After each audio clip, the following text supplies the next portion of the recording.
At this point, it's clear that Donald Trump can't seem to escape the controversy surrounding his past connections to Jeffrey Epstein. Despite attempts to deflect attention and shift the narrative, new information continues to surface. And the story simply isn't going away.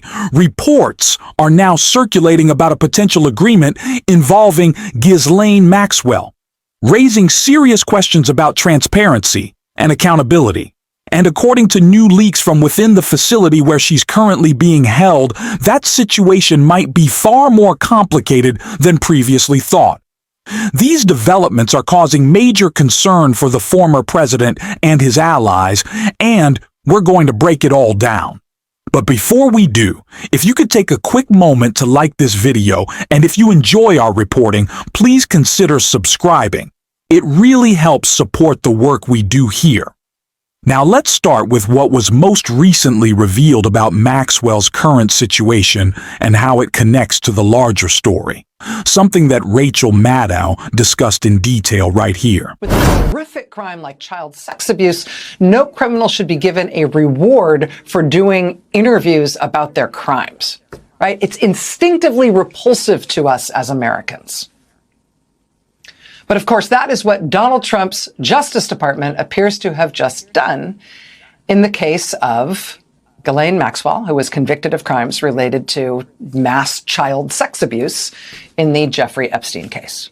Trump's Justice Department sent Trump's former personal defense lawyer, who now has the #2 job in the U.S. Justice Department, he sent that man to go meet with Ghislaine Maxwell in prison, do an interview, and then she immediately got a big, very important material benefit. She got bumped down to a minimum security prison where a sex offender like her is not allowed to be unless they get some special dispensation from on high, which apparently she got just after doing this interview with the president's former personal defense lawyer. Special treatment and a reward for an interview about her crimes, not from some craven tabloid or some, soulless exploitative publisher like New York state legislators were worried about in the 1970s. No, this is from the president's administration. This is from the federal government. And in that interview, it's not like the president's lawyer was pressing her real hard on what she was telling him. At one point, Ghislaine Maxwell volunteered in this interview that there were multiple members of President Trump's cabinet who had been involved with child sex abuser Jeffrey Epstein. Now, in the interview, the president's lawyer, we can hear, it's on the tape. The president's lawyer hears her say that about multiple members of President Trump's cabinet, and he responds to her saying that by not asking anything about it. You can listen to it. She volunteers. Members of Trump's cabinet, people who the president's lawyer would value as colleagues, she says. She says they were among the people who she knows socialized with Jeffrey Epstein. She says that bluntly. I don't think that Donald Trump believes he can necessarily cover up all of the Epstein files. Democrats will soon be in power. We are really days away at this point from a signature on the discharge petition from Adelita Gralva to make sure that there is an up or down vote on the Epstein FI files on the House floor. And I have talked to many Democrats in Congress who say there will be at least 40 Republicans, if not somewhere closer to 80, 90, 100, who vote to release the Epstein files. So Donald Trump can't stop that. What I think he's most worried about at this point are news stories. What's not in those files, what isn't recorded already, what hasn't been shared. And it's why he wants to shut up Maxwell. It's why he moved her to that prison to be pampered even though she's a pedophile. And now it's all backfiring on Trump as more is coming out. Prison is running massive Maxwell cover-up for Trump. Insider officials at the Bureau of Prisons have instituted a unique system for keeping absolutely every detail about Ghislaine Maxwell's secret. A federal prison consultant revealed on the Daily Beast podcast. Maxwell was moved to a cushier jail after an order came from well above their heads following a visit from Trump's former personal lawyer, Todd Blanche, who is their #2 at the DOJ. The notorious partner in crime to Jeffrey Epstein was quietly transferred in August from a federal correctional institute in Tallahassee, Florida, to a federal prison camp in Bryan, Texas, that is known for its comforts relative to other jails. Sam Mangle, a former inmate turned prison consultant for high-profile names like Steve Bannon and Peter Navarro, explained that the BOP is now working overtime to keep every detail about Maxwell out of the news. Mangle, whose job it is to work with high-profile inmates, said he never had seen a cover-up operation like this before. When they go into a prison, anybody of that type of stature or fame, inmates tend to be very curious. They want to almost live vicariously through them. And many of the staff tend to be very differential to them because they understand who they are and who their friends might be. In this case with Miss Maxwell, it is completely different. They were warned. The inmates and the staff were warned prior to her coming, and that under no circumstance are they to disclose anything that happens with her or to her or surrounding her during her time at Bryan. And Mangle says that was no idle threat. In one case, there was one inmate that told somebody, a journalist, something about her. And this young lady was a friend of one of my clients, and she had a very short sentence, keeping in mind prison phones and emails are subject to be monitored.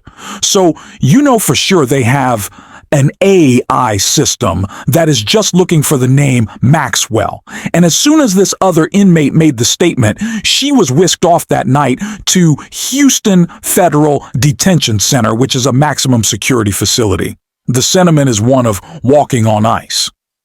They're afraid as the staff is afraid to do anything wrong because they know that in order for her to have gotten there, the string's at the highest possible level. In that case, in the case of Maxwell, who was serving a 20-year sentence for sex trafficking, the BOP also took the rare step of waiving the public safety factor related to her sex crime conviction to overcome a very severe restriction that would have prevented her transfer to a minimum security prison in Texas from a pre-federal prison in Florida. Anything involving these acts is the most serious or one of the most serious public safety factors someone can have on them. And that specifically precludes any individual from serving their time in a camp. Mangle told the host, Joanna Coles, "I've helped thousands of people. They will not waive their public safety factor," he said of the BOP. So getting your transfer to a camp is crazy.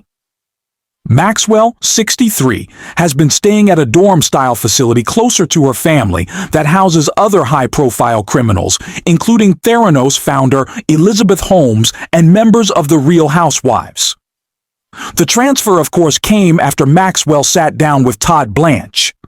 Mangle also believed that safety concerns played a role in Maxwell's transfer, citing violent offenders jailed at the low-security prison in Tallahassee. "I truly believe that once she started cooperating, the BOP had to move her." He said it was the only solution for the Bureau of Prisons if their goal was to keep her safe and alive. If they moved her to another low-security facility, they would have had the same challenges. That last detail might actually be the most revealing. The suggestion that there's a strong interest in keeping Ghislaine Maxwell alive and accessible.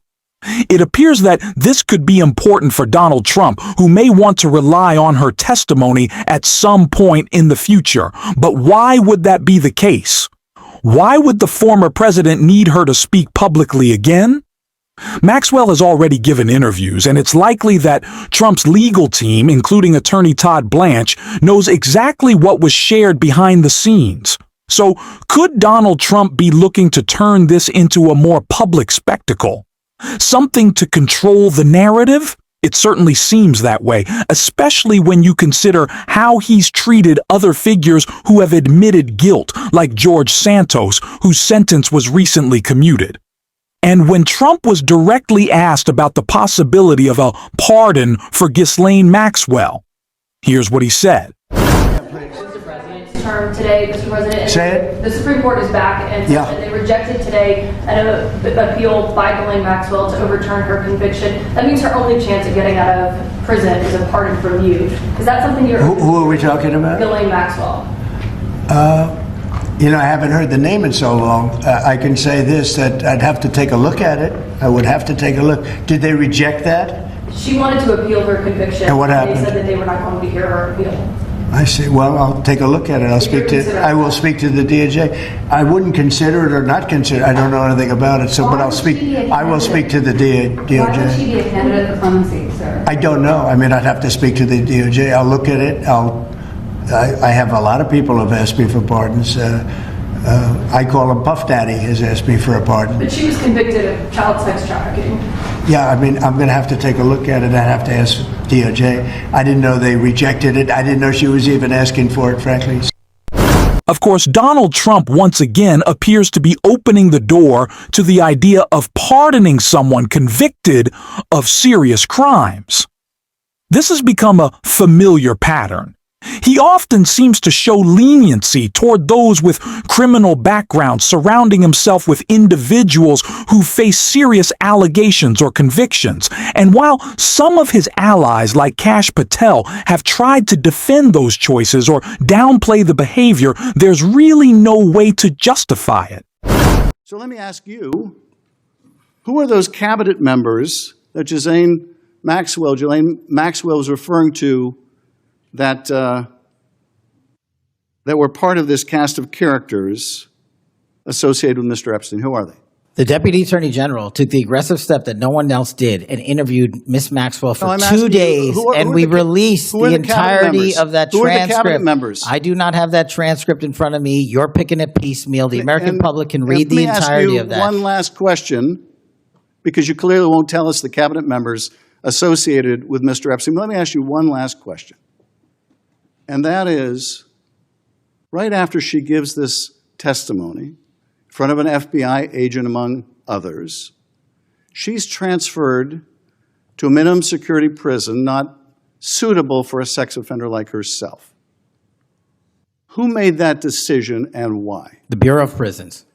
The Bureau of Decisions made it in Prisons. The Bureau of Prisons decided on their own, without any consultation with Blanche or anyone else, that they were going to suddenly, after this interview, completely unrelated to this interview, completely unrelated to anything she said, move her to a prison not suitable for a sex offender. You want the American people to believe that? Do you think they're stupid? These people are only embarrassing themselves. And the truth is, we can all see right through it. We know exactly what Donald Trump is trying to do. And we're going to keep calling it out every step of the way. If you'd like to support the work we do here, don't forget to hit that subscribe button and leave a like on this video. And if you made it all the way to the end, drop a blue heart in the comments. And until next time, I will see you soon.